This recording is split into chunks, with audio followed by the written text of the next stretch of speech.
Zia kan pa chung khar kong zai man tok tan ti la lo ma ti hi ma zu bin sa e na va wai pe ko la pong kam oan zong ngai pa tua ni akan chai phai tok chang na thai ma kai chet ti lo ngọt long tâm pong kam oan zu ka thai khổ tu ko nang mo nu o tu ha thai ka zuam ti lo su ko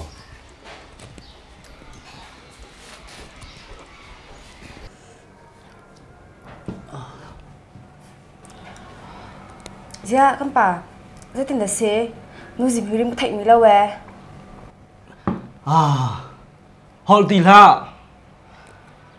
nang mo nu o he thai ka zuam bak ti lo na chuan mi ro dong ai ka zuam ti lo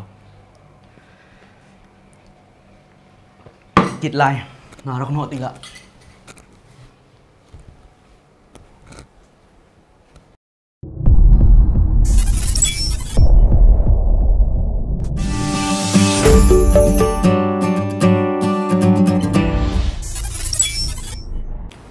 Moi.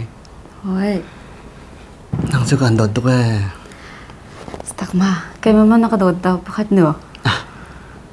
Pakhat nu tham chu po pi khen ke. Utlak bandok se aw khon long them. Susun kai ta jai hak ne lo. Nang su ma. Nang jo king lang bandok na se. King lang ha chon, ya king lang pi cho. King lang ma. King lang cho nang ma bandok kan lu khon long them. Chon. Ka du nak na thai. Kan du ning zonga khate.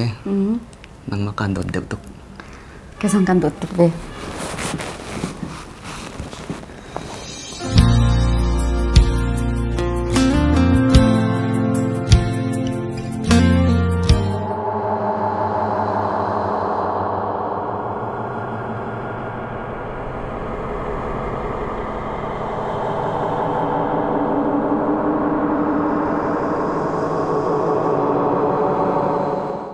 Neng hon vak lo ma nu pi le phang ai ko bu in nu ngak dang hai da na du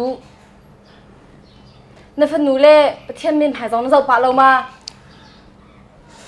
Ka phan nu mit mai jong pathian mit mai jong ko dau tuk ko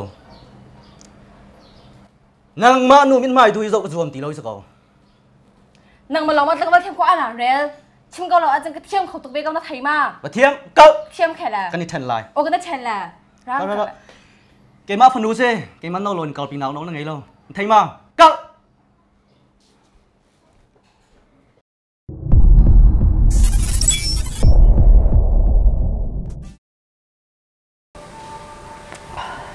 thong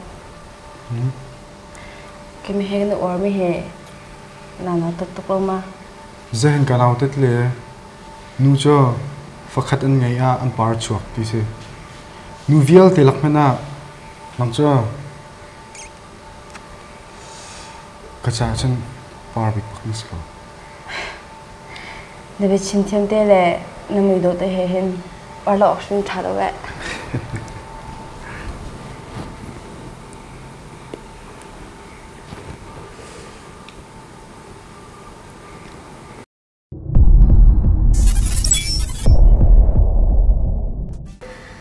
na ton mi thil he za tuk chang lo ma ka mo pathian dot nak he thai pa ve chang lo pathian dot nak long ni hen kan cha a tha jang pe kho tu he se man tuk thil tan han ton mi he pathian bia en marriage counseling na tha den nan ro to alo cha se ka mo nang he pastor tu na ton deu ding asina in zim tu ver de he ma la tharau cha a pastor kan si cheu ding ase pastor te ni zung za cha han zau khan khau lo sta na nun na pia sa tukla na hen pathian la ya ai mer ve chang na ton mi thil he za tuk chang ko tu leu chu mo pastor le tor lau thai la ka da lo ka thai da ka da lo se